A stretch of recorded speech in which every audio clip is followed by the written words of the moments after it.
بسم الله الرحمن الرحيم الحمد لله رب العالمين وأصلي وأسلم على المبعوث رحمة للعالمين نبينا محمد وعلى آله وأصحابه أجمعين.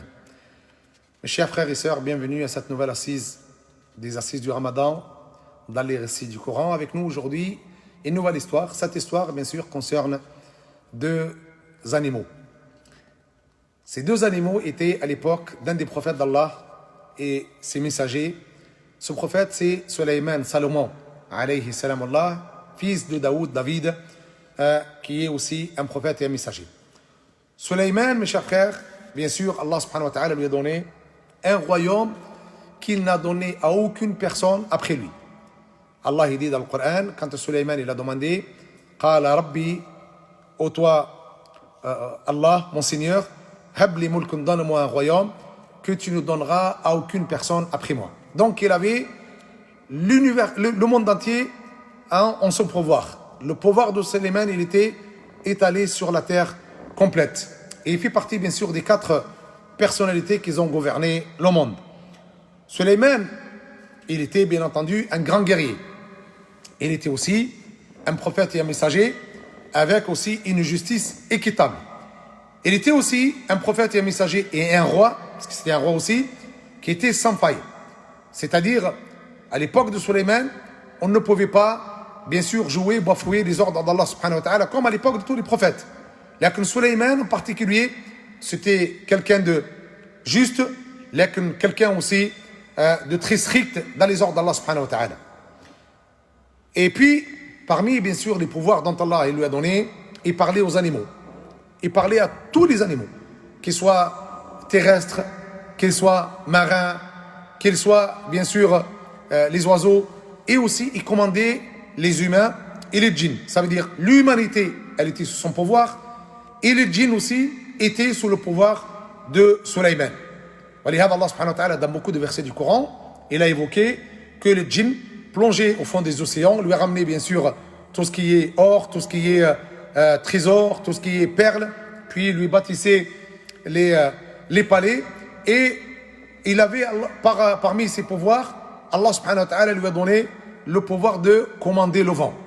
Il avait aussi un énorme tapis en bois sur lequel, bien sûr, il faisait monter toute son armée, la gigantesque armée de Sulayman, de Salomon, et puis par l'ordre d'Allah subhanahu wa ta'ala, il lui permettait le vent l'emporter, bien sûr, le matin, à une matinée, il faisait le parcours d'un mois en temps normal, et le soir, il revenait chez lui, le vent l'emportait sur cet énorme tapis, le parcours d'un mois, lui, il le faisait, bien sûr, un après-midi.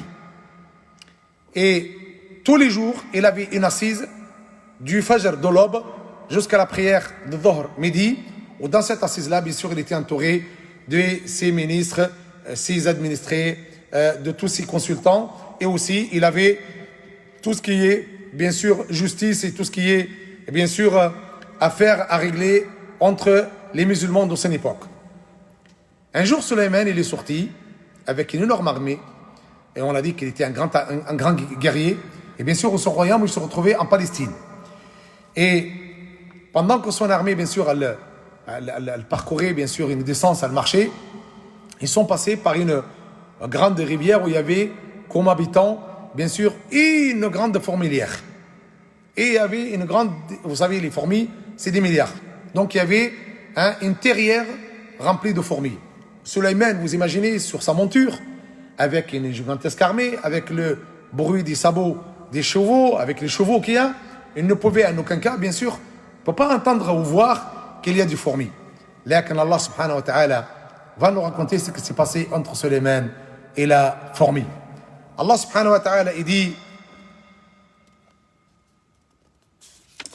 Allah subhanahu wa ta'ala, وَلَقَدْ آتَيْنَا داود وسليمان علما وَلَقَدْ آتَيْنَا داود وسليمان علما, et que nous avons attribué à Daoud et à son fils Sulayman une science. وَقَالَ, tous les deux, bien sûr Daoud il était mort après, وَقَالَ الحمد لله الذي فضلنا على كثير من عباد المؤمنين, louange à Allah qui nous a préférés et qui nous a donné cette science et ce mérite et qui nous a donné cette préférence parmi, bien sûr, beaucoup de ses serviteurs. Puis Allah il dit وَوَرِثَ سُلَيْمَانُ دَاوُد. Sulayman, il a eu l'héritage de son père Daoud. وَقَالَ يَا أَيُّهَا النَّاسِ, il s'est adressé aux gens, aux vous les gens, عُلِّمْنَا مَنْطِقَ الطَّيْرِ. Allah m'a enseigné le langage des oiseaux. Donc il comprenait tout ce que les oiseaux lui disaient. Il parlait avec les oiseaux. وَأُوتِينَ مِنْ كُلِّ شَيْءٍ. عُلِّمْنَا مَنْطِقَ الطَّيْرِ. On s'est parlé aux oiseaux. وَأُوتِينَ مِنْ كُلِّ شَيْءٍ. Allah nous a donné de toutes choses. إِنَّ هَذَا لَهُوَ الْفَضْلُ الْمُبِينُ. C'est ainsi le vrai mérite dont Allah nous a donné. وحشر لسليمان جنوده من الجن والإنس والطير فهم يوزعون. Un jour, bien sûr, il a réuni, il a rassemblé ses armées. من الجن, des djinns. والإنس, les humains. والطير, les oiseaux. Ils ont dit que les oiseaux ombrageaient tellement qu'ils étaient au-dessus de Sulayman par un nombre considérable qu'ils ombrageaient Sulayman alayhi salam. حتى إذا آتى على واد النمل. En passant bien sûr avec sa cavalerie, il a traversé un endroit où il y avait bien sûr cette fourmilière. Wad al-Naml, une rivière remplie de fourmis. قالت نملة, une des fourmis, quand elle a vu Sulayman, subhanallah, arriver avec son armée, قالت, elle a dit, Ya ayyuha al-Naml, elle a eu de la pitié, de la clémence, de la miséricorde, bien sûr pour ses sœurs, pour ces créatures qui sont de sa catégorie. Ya ayyuha al-Naml, ô vous les fourmis, udkhulu masakinakum, rentrez vite dans les terrières, vite cachez-vous dans les terrières. Car Sulayman il est en train de traverser avec son armée et il ne vous voit pas. Il risque de vous tuer involontairement et sans vous voir. Subhanallah. Qui a appris à cette fourmi que l'homme qui arrive avec cette armée il s'appelle Sulayman? Qui a enseigné à cette fourmi que l'homme qui est en train d'arriver il s'appelle Sulayman?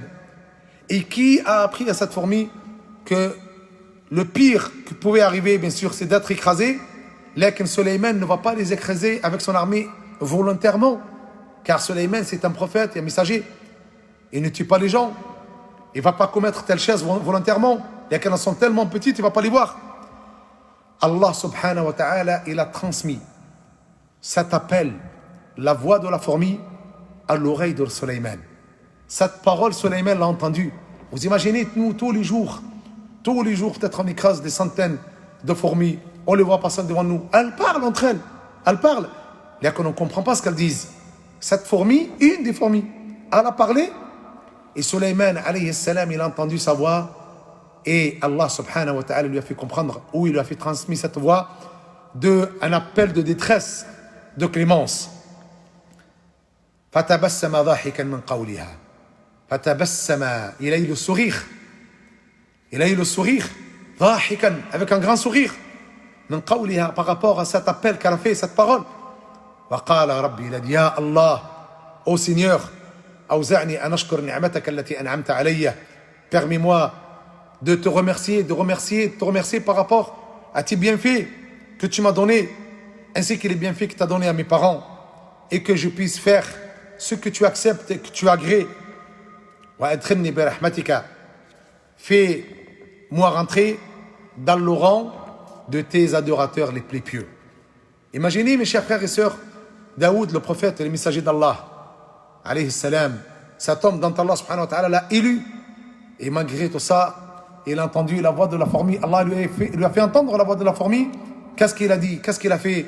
Il a dit, ya Allah, permets-moi de te remercier, et ainsi que mes parents aussi, que mes parents te remercient, et que tu me fasses rentrer dans ta miséricorde, et que tu me fasses rejoindre à tes adorateurs les plus pieux, qui sont les prophètes et les messagers, et que tu as élus.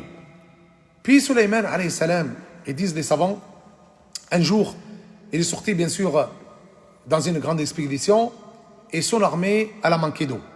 Donc ils ont commencé à chercher de l'eau. Il a envoyé les djinns afin de rentrer, pénétrer dans la terre, chercher, ils n'ont pas trouvé.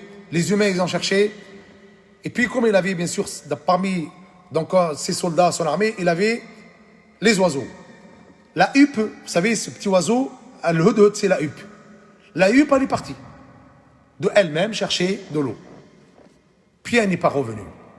Sulayman, alayhi salam, quand il a levé sa tête, un rayon du soleil l'a frappé dans l'œil et il lui a fait comprendre que la place de la huppe, bien sûr, elle est vacante, elle est vide. تفقد الطير, il a dit, elle est où la huppe? Elle est où? وتفقد الطير فقال ما لي لا أرى الهدهد, je ne vois pas la huppe. لا أعذبنه عذابا شديدا, je lui ferai un traitement et un châtiment très douloureux si il est parti sans excuse et pour rien. Ou je le gorgerai, je le tuerai si il a quitté notre armée par trahison, il est allé rejoindre notre armée. Ou il me ramènera une preuve qui est valable. Sulayman, il est resté juste quelques temps, quelques instants après qu'il a bien sûr menacé la huppe de ce qui peut lui arriver.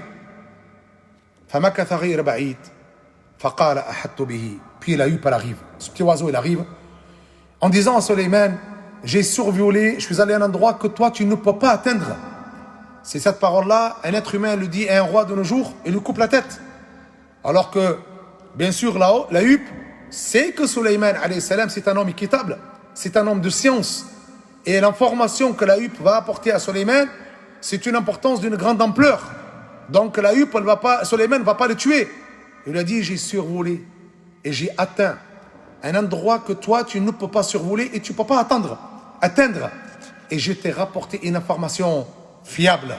Les savants, ils ont dit l'information fiable, elle est basée sur la science.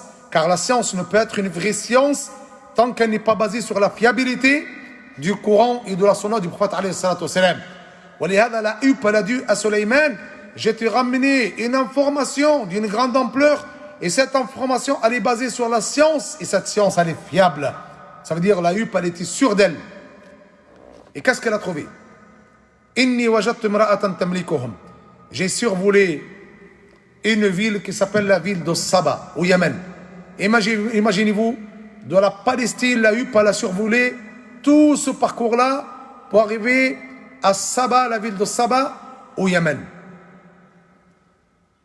J'ai trouvé une femme qui gouvernait ce peuple. Et elle a de tout, un énorme royaume. Puis elle a un trône gigantesque. Et ce trône-là, il est fait de tout, de l'or, de l'argent, de diamants, de tout ce que vous pouvez imaginer. Par contre, cette femme-là, ainsi que son peuple, je les ai trouvés prosternés pour le soleil et vénèrent le soleil. Ce peuple vénérait le soleil en dehors d'Allah. Et Shaitan a embelli leur adoration. Regardez la parole juste de la huppe. Elle n'a pas dit par leur faute. La faute de ce peuple, ils ont vénéré le soleil. Non, il a dit c'est à cause de Shaitan que ce peuple-là, il a dévié l'adoration d'Allah subhanahu wa ta'ala. Il les a privés de l'adoration d'Allah subhanahu wa ta'ala afin de les égarer. Puis, il a lancé un cri à Sulayman. Allah yasjudu lillah. Pourquoi il ne prosterne-t-il pas pour Allah, celui qui sort et qui crée toutes choses dans les cieux et dans la terre? Et Allah sait ce qui montre et ce qui divulgue et ce qui cache dans leur cœur. Puis il a annoncé la parole de Tawhid. Allahu la ilaha illahu. Allah, point de divinité en dehors d'Allah, de lui. Rabbul Arsh al-Azim, Seigneur de cet énorme trône. Sulayman, quand il a entendu, bien sûr, l'information de la huppe, il excuse pourquoi cette huppe n'était pas présente. Quand Sulayman ne l'a pas trouvée, il a dit, le prophète et le messager équitable, juste, il a dit, nous allons voir, est-ce que tu dis vrai ou est-ce que tu mens? Il a écrit un livre, Sulayman. Il lui a dit, tu mets ce livre dans ton bec et tu vas retourner à la ville de Saba au Yémen et tu vas arriver et poser ce livre entre les mains de Balqis, la reine de Saba à cette époque-là. Puis mets-toi un peu à l'écart et surveille-les et écoute ce qu'ils vont dire. Balqis, une fois que ce livre il est bien sûr atterri dans ses mains, قالت يا أيها الملأ. Elle était entourée bien sûr de ses généraux, de ses ministres, de ses conseillers. Elle les a regardés et elle était très intelligente. Elle a dit, Ya ayyuhal mala, je viens de recevoir un livre béni, Karim, parce qu'elle connaît Sulayman, elle entend parler de lui. Innahu min Sulayman, il vient de Salomon, Sulayman. Wa innahu bismillah ar-Rahman ar-Rahim, au nom d'Allah, le miséricordieux, le tout miséricordieux. Allah ta'alu alayya, iyyakum, faites attention de ne pas me défier. Wa'touni muslimin, je vous veux musulmans. Ça a été le message de Sulayman. Quelques lignes, quelques mots, une menace. Sulayman, c'est un prophète et messager, un grand guerrier. Il était réputé et connu. Bilqis, la reine de Saba, sait qui est Sulayman, sait que sa parole n'est pas mise en doute, sait quand il décide quelque chose, il a fait. Donc c'était quoi le message? Tout d'abord, sachez que ce livre, il est au nom d'Allah, le miséricordieux, le tout miséricordieux. La ilaha illallah, c'est da'wat al-tawhid. Les invités à l'adoration d'Allah, al-tawhid. Deuxièmement, ne me défiez pas, vous savez qui je suis. Troisièmement, je veux vous voir venir dans mon royaume, mais musulmans. Et ça s'arrête là. قالت يا أيها الملأ. Une fois qu'elle a lu, et elle a annoncé, bien sûr, l'information que Sulayman lui a envoyée, elle a regardé à nouveau son armée. Ya ayyuha al-mala, ou vous, mon entourage, iftouni fi amri, aidez-moi, aidez-moi, permettez-moi de trouver avec votre aide une solution à ce que je viens de lire et ce que Sulayman m'a annoncé. Bien entendu, les généraux, les soldats, les guerriers, devant leur reine, ils ne vont pas dire eh bien, écoutez, votre majesté, nous allons se soumettre, nous allons rien faire. Non, votre majesté, vous savez que nous sommes bien sûr des gens avec une grande force. On est réputé à la grande guerre. Nous sommes répétés. Notre réputation, tout le monde la connaît. Et puis, la dernière décision, elle te revient. C'est toi qui décides et nous, on exécute. Balqis, elle a dit, les rois, vous savez, les rois, quand ils rentrent dans une ville, ils la détruisent. Ils massacrent tout. Puis, les gens fiers, en parlant d'elle, les gens fiers de notre société, les nobles, seront aussi humiliés, tués, rabaissés, prisonniers. Et elle, en fait, elle veut dire, je ne veux pas qu'il m'arrive cela, ni détruire ma ville, et ni que moi je sois humilié alors que je suis votre reine. Elle a été intelligente, elle a réfléchi, elle ne veut pas l'humiliation. Et c'est ainsi ils feront, si Sulayman il arrive dans notre ville, c'est ce qu'il fera. Elle a décidé de bien sûr envoyer à Sulayman une caravane remplie de cadeaux, d'or, d'argent, de toutes sortes de cadeaux pour tester Sulayman, est-ce qu'elle accepte et les laisse tranquilles, ou est-ce que le but de Sulayman est qu'il vienne musulman et qu'il rejoigne Sulayman musulman, sinon la guerre le sera déclarée. Quand la caravane est arrivée à Sulayman, Sulayman il a vu bien sûr tout cela, il a dit vous voulez m'acheter avec l'argent, vous voulez acheter la religion d'Allah subhanahu wa ta'ala avec l'argent, pensez-vous que je vais vous laisser adorer le soleil en dehors d'Allah, et alors que vous allez m'acheter avec des pots de vin, m'acheter avec l'argent? Allah m'a donné mieux que ce que vous me donnez. Et vous, vous pensez que vous allez vous réjouir avec le cadeau que vous m'avez envoyé? Arja ilayhim. Retourne les voir maintenant avec ces cadeaux qu'ils m'ont envoyés et avertis-leur, annonce-leur maintenant que je vais venir avec une armée, avec une gigantesque armée qu'ils ne pourront jamais l'affronter, et je les sortirai de leur ville rabaissés. Ça a été la décision de Sulayman, de préparer l'armée et de venir. Sulayman, il a ce tapis, bien sûr, dont le vent l'emporte. À une matinée, il atteint ce que, ça c'est parmi les miracles dont Allah lui a donné. Il lui a donné un gigantesque tapis qui pose dessus, bien sûr, son gigantesque armée. Et Allah, il a permis à Sulayman d'ordonner le vent. Elle le porte, le vent le porte, il voyage. À une matinée, ce que, bien sûr, un cavalier voyage un mois. Puis il revient l'après-midi, la distance qu'un cavalier parcourait un mois. Donc, Bilqis savait que Sulayman, en quelques heures, même pas, il était à la porte dans son royaume. Donc il a dit, annonce-leur que je vais préparer une armée qu'ils ne pourront jamais affronter. Puis je les sortirai de leur ville, rabaissés, humiliés. Ils ne sauront pas comment nous affronter. قال يا أيها الملأ. Bien sûr, Sulayman, tous les jours, il avait une assise de l'aube jusqu'à la prière de Dhuhr. Oui, bien sûr, regarder l'affaire des affaires des musulmans. Et il y avait ses ministres et ses conseillers autour de lui. Il a regardé, bien sûr, dans la matinée à cette assise. Il a dit, Ya ayyuha al-mala, qui pourra me ramener son trône ici avant qu'il vienne en tant que musulman? Donc Allah, il a annoncé à Sulayman qu'ils vont se soumettre à Allah et qu'ils vont venir musulmans. Et s'ils ne le veulent pas, bien sûr, la guerre leur sera déclarée. Donc Sulayman, il veut le trône de Balqis. Il a dit, moi je veux son trône, qu'est-ce qui peut me l'amener? Qala ifritun min al-jinn, un grand djinn, un djinn coriace, un démon parmi les grands démons. Il a dit, moi je pourrais te ramener son trône avant que tu te lèves, avant que cette assemblée, bien sûr, ne sera terminée. Sulayman, il a regardé, il a dit, avant que l'assemblée elle soit terminée, c'est beaucoup plus long, c'est long. Ça veut dire d'ici jusqu'à la prière de l'aube, de Dhuhr. Donc c'est de l'aube à la prière de Dhuhr, c'est beaucoup. Moi je le veux maintenant. قال الذي عنده علم الكتاب. L'homme dont Allah, il a dit, un homme qui était parmi, bien sûr, les conseillers de Sulayman, un homme très très pieux, dont Allah lui a annoncé, ou lui a enseigné le nom d'Allah subhanahu wa ta'ala, Al-A'dam. Ce nom d'Allah subhanahu wa ta'ala, le prophète alayhi sallam, il a dit, quiconque apprend le nom d'Allah, Al-A'dam, et l'invoque Allah avec, il n'y a pas une invocation qu'il invoque Allah avec, ou Allah subhanahu wa ta'ala, il accepte son invocation. Cet homme, il a dit, moi je te ramènerai son trône avant que ton regard du coin de l'œil ne revienne en toi. Imaginez-vous, ça veut dire quelqu'un qui voit le regard et son œil clignote avant que ses cils ne bougent. Il lui a dit, je te ramènerai son trône. Un trône, comment il fait? Allah lui a permis.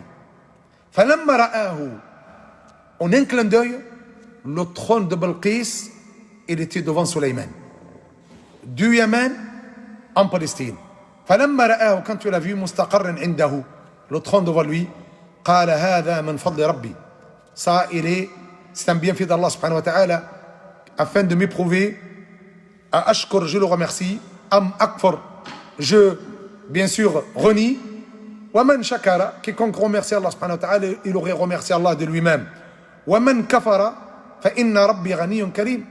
Quiconque se détourne de la religion d'Allah subhanahu wa ta'ala, il ne veut pas adorer Allah, ne veut pas y croire Allah subhanahu wa ta'ala, un mécréant. Inna Allah ghaniyyun karim. Allah, il est riche, et Allah subhanahu wa ta'ala, il est généreux sur ces gens-là. Puis il a ordonné, bien sûr, de transformer le trône de Balqis.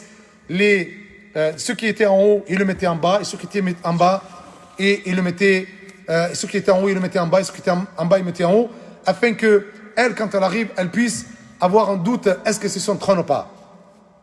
Et une fois que Balqis est arrivée dans le royaume de Sulayman, il lui a posé la question, est-ce que ce trône, c'est le tien ou il n'est pas le tien? Et Balqis, comme je dis, elle était très intelligente. Elle a dit, bien sûr, à Sulayman, je pense que c'est lui. Elle n'a pas dit oui, c'est le mien. Elle n'a pas dit non, c'est pas le mien. Elle a dit oui, c'est le mien. C'est une hakima, elle est sage. Elle n'a pas voulu affronter Sulayman. Puis il a fait rentrer dans son palais. Il avait un palais qui était fabriqué à base de verre, tout en verre. Et sous, bien sûr, le verre au sol, il y avait un ruisseau qui coulait. Balqis, quand elle est rentrée dans le royaume de Sulayman, dans le palais de Sulayman, et elle a vu tous ces bienfaits dont Allah il a donné à Sulayman, elle a dit, Ya Allah, ô Seigneur, inni zalamtu nafsi, je me suis causé à moi-même du tort et des problèmes. Wa inni aslamtu ma'a Sulayman, je rentre dans ta religion avec Sulayman, je rentre dans la religion d'Allah avec Sulayman.